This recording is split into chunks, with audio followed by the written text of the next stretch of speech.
Hi, I'm Patricia Allingham Carlson, and this is my video, how I painted young tree in winter. I came across a photograph I'd taken of a very stark, beautiful young tree standing against the snow at a local park. Being in a mood to paint something simple again, I said, this is simple. I could do this. I can have some fun with this. It could be relaxing. So I got a small piece of paper and just released some relaxing winter picture brain mode. And here it is, young tree in winter. I hope you'll like it. I hope you'll give it a thumbs up and enjoy it. Maybe you'll learn something new. And now let's paint.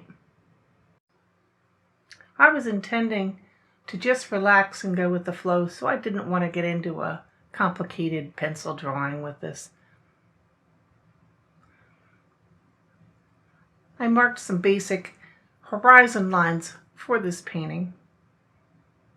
The first being the distant one with a distant tree line. I drew across with a damp brush and I laid in some water and painted all across a 1.5 inch section above this line I've drawn with water. Everything was getting good and wet. This was for my distant tree line. I'm working with something far off seen through almost a snowy haze. It is not actively snowing in my painting, but it was a misty, semi-foggy day. Have you ever noticed that colors at a distance through the mist tend to turn bluish?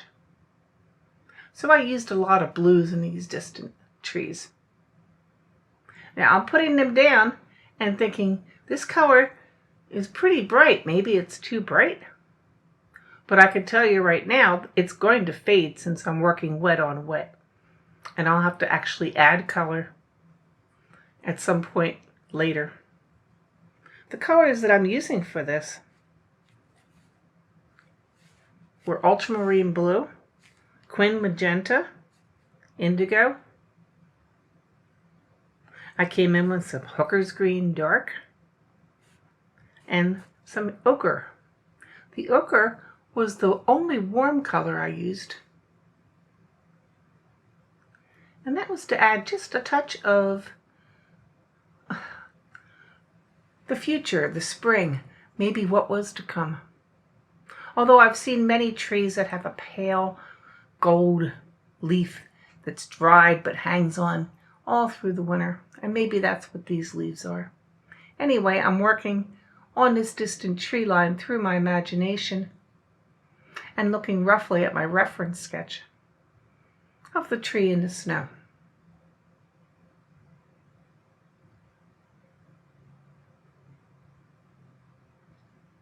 Isn't it fun when the paint is going onto a wet surface and it blooms and spreads out like that?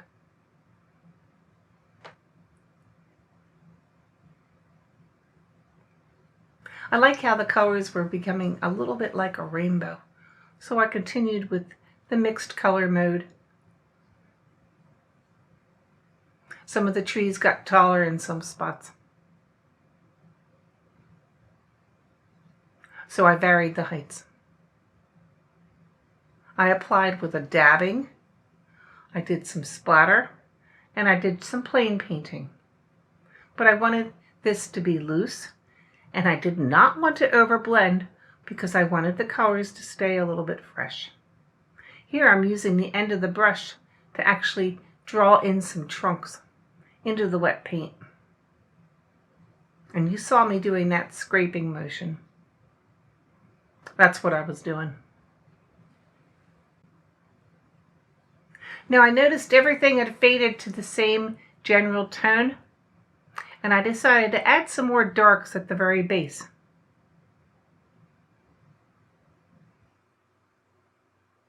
So you can see that these have gone on to vary the tone.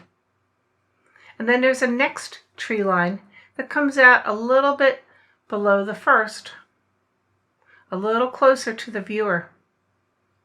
And that's on the right side, and you see can see me extending the tree line downward and putting in a couple actual trunks that stand out. My reasoning for this is because it is getting closer and the viewer's eye can see it a little more clearly. So it should be a bit darker in tone and a little bit more defined. But I want to keep it separate from the distant tree line. So here I am cleaning up that edge a little bit with a damp brush. Now you can see a more distinctive edge for the back tree line, and then for the next tree line that's coming a little closer. I'm extending that with a shadow. And for the shadow, I'm using either Payne's Gray or a little bit of indigo or a mixture of both. I don't like all my snow shadows to be gray. I like putting some blues, even some purples in. That's my personal taste. So you can see I've laid out a background. I'm laying out a very misty and suggested middle ground at this point, and keeping all of my shadows very muted and soft with a damp brush.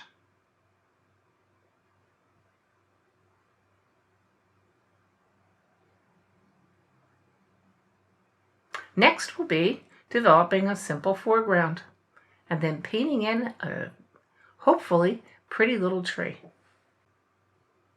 I've gone back with some darker paint, primarily indigo, deepened my base of the distant tree line, and deepened some trunk coloring in the distant tree line because I'm deepening some trunks in the middle ground. I thought this gave the composition a little more strength. And whenever I got a little too dark, I muted it down with a damp brush. It was sort of like a dance between not dark enough and too dark. And the damp brush helped to create the tempo for just what looked right to me.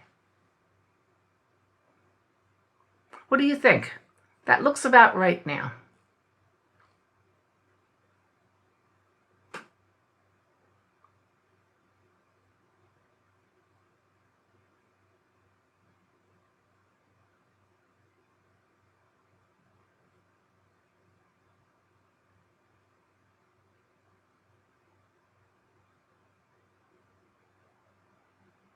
Next, I'm moving into the foreground, and I am painting in a layer of water. I've decided to have the tree coming from behind a small snowbank. But coming out of the snowbank itself, I'm going to make some weeds. Now, since I'm in the foreground, these weeds are going to be more clear. They aren't muted by any atmospheric haze. They're right up in front of the viewer. And I'm going to use a mixture of colors. I'm starting with yellow ochre. You also can see that I've picked up on that yellow ochre in the distant tree line in the background. So the color is repeated. It's faint, but it's there, and not just in one spot right up front. I think this helps with the continuity of the composition, is carrying colors over into several spots in a painting.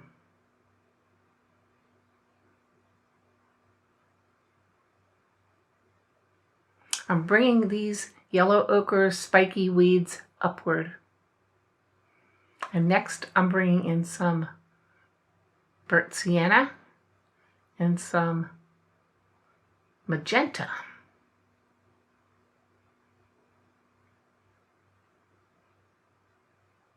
When those colors begin to mix,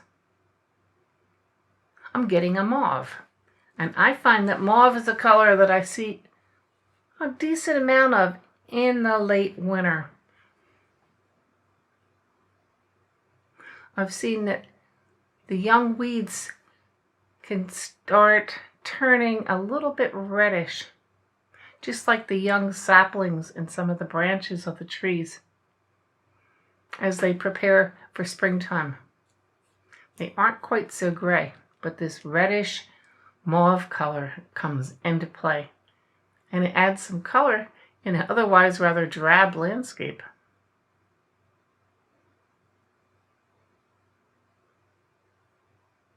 Keeping this weed line random,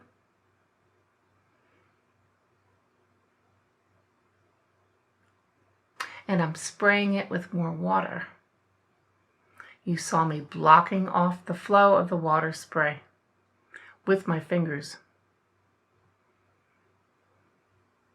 And then I'm softening across the bottom. It's not quite what I want, but I'm going to continue to work with it.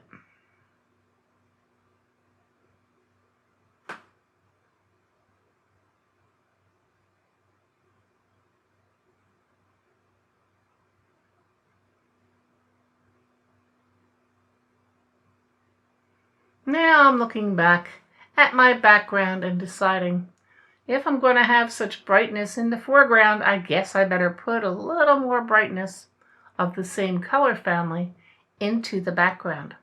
And that's exactly what you see me doing here. Taking some of those foreground mauves and ochres and burnt siennas and blending them into the background.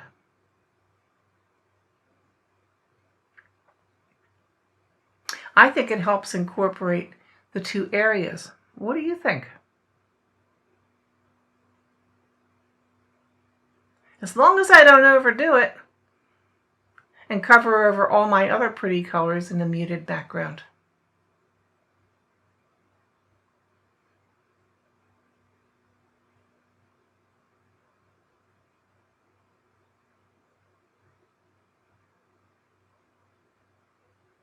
Adding a few branches into that middle ground.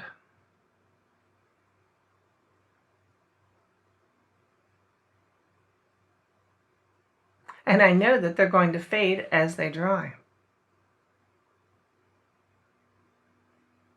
And then I could see I began my tree. My young tree is not coming from behind the snowbank, it's coming right from the front of the painting. Now I am looking definitely at a model in a photograph. And something I want to point out about painting trees. If you're painting a big, sturdy trunk of a tree that grows right off the top of your page, it's a little easier to approach than something smaller and more delicate with delicate branches. What I try to do is bring everything in a medium tone or a lighter tone when I'm first painting it. If I'm not going to draw it first, I want to make it easy to remove. But generally, as branches grow upward and higher and get thinner and thinner, they also get lighter in color and appearance.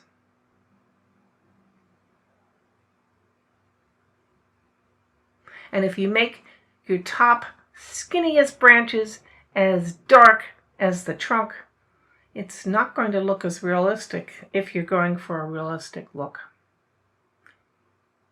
And you can certainly make the trunk bigger and thicker and add shape and more branches. It's a lot harder to make things thinner and littler and lighter. So go slowly when you paint your trees.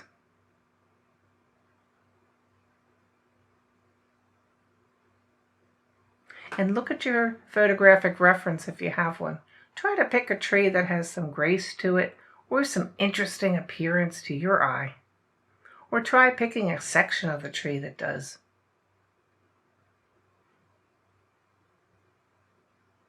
What I liked about this little tree was that it had a slight curve to the trunk.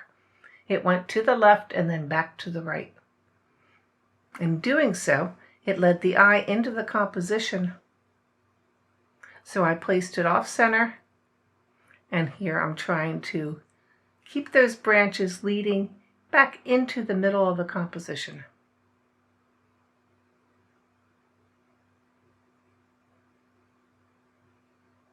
Once I had the basic shapes filled out, it was a matter of adding a lot more small branches and thickening and darkening the main branches that I wanted to direct the eye into the tree.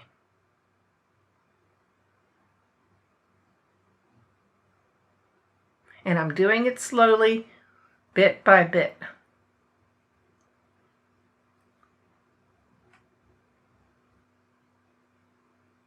Now I'm moving back to that foreground weed patch. I've added another light snowy slope in Payne's Gray on the bottom right. Washed it out with water. And I've decided that some of the weeds need to be a little taller and a little more developed.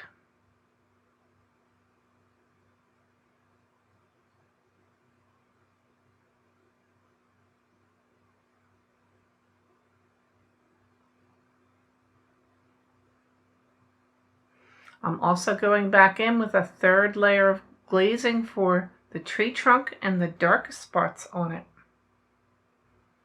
The central trunk and the central branches that come off of the trunk.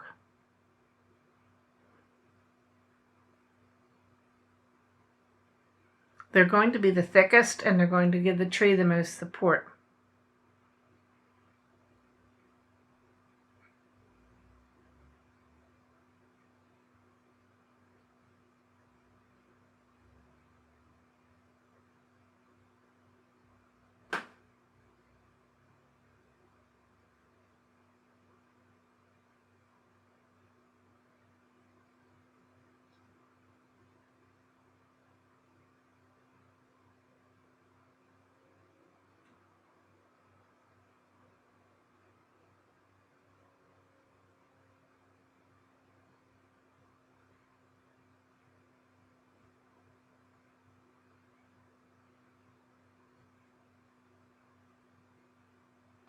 So section by section, I am darkening the crucial branches that I want to lead the eye around the tree. I'm making many of the forks where two branches come together a little darker and a little more defined. And where I might have made them a little too dark, I'm washing them out and making them fainter with a damp brush. The colors I used for making this tree, by the way, are sepia, or maybe it said sepia, and indigo mixed together. At times I've mixed in a little bit of purple, but I am not using black because I didn't think that would work with a naturalistic scene like this.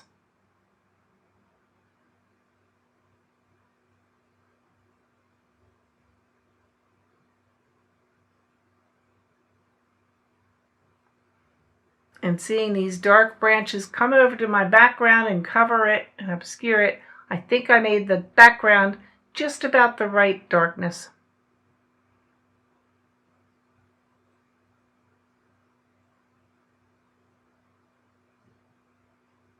What do you think?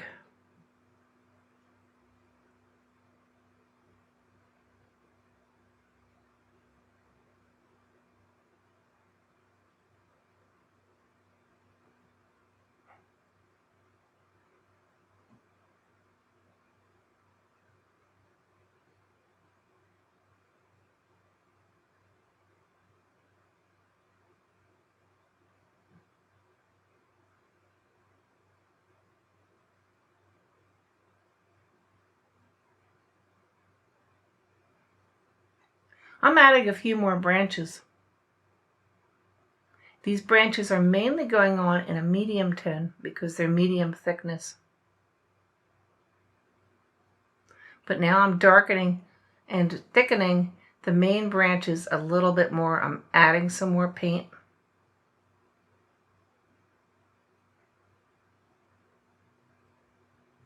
And adding some more width to the trunk.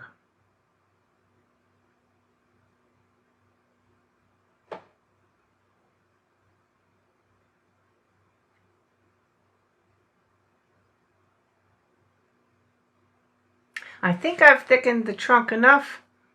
I'm satisfied and don't want to mess with this anymore. So I am giving it a signature and I am done.